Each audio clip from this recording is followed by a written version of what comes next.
recently, not this past snow, but the snow before, the code enforcement office sent out code enforcement officers and sent them out to put premises on notice that they needed to shovel their sidewalks. So after the snow fell and they waited the requisite period of time here, first 4 hours after daylight, I believe they actually did it the next day, the code officers went out and they picked 3 major streets because there are only so many code officers. So they picked 3 major streets, and they picked East State, they picked Court Street, and they picked Richland Avenue. And they went out and they put a notice on the door. They took a picture of the notice on the door and the sidewalk, and so we would have an address. And then they went out the next day. They gave people notice, put them on notice that the next morning that they would be citing people.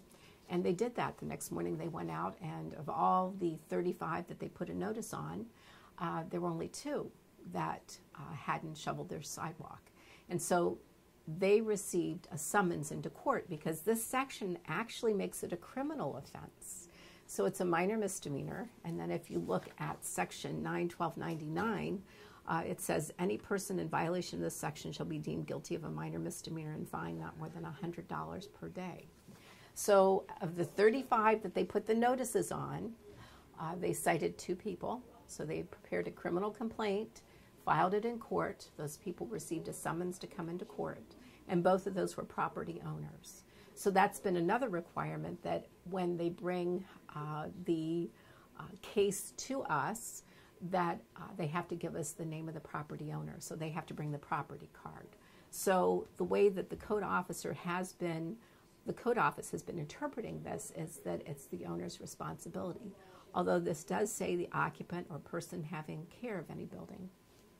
It could be, I suppose it could be a tenant, and a lot of times a lease will address issues such as that, perhaps snow removal.